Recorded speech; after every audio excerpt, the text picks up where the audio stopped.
অর্ক তার বাড়িতে একটি পাহাড়ি ময়না পুষত, যার নাম ছিল টুনি।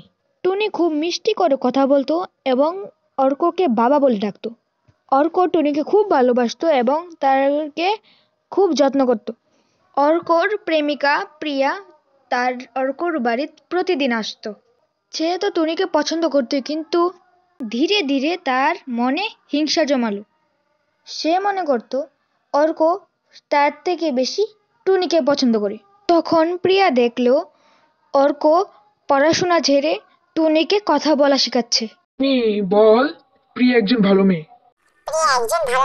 প্রিয়া রেগে গিয়ে বলল, তুমি কি আমার থেকে বেশি একে ভালোবাসো? তুমি কি ওকে মনোযোগ দাও? আরে না না, তুমি একজন মানুষ, ও একজন প্রাণী, তুলনা করছো কেন? প্রায় এই কথায় তাদের মধ্যে ঝগড়া শুরু হয়ে যায়। তারপর টুনি হঠাৎ করে বলল, এই কথায় শোনা মাত্র প্রিয়া বলল, আমার যে ভুল হয়েছে আমাকে ক্ষমা করে দাও অর্ক এবং টুনি, আমি তোমার কাছে ক্ষমা চাই। কিচ্ছু হবে না, আমরা চলো আবার সবাই মিলে খেলি।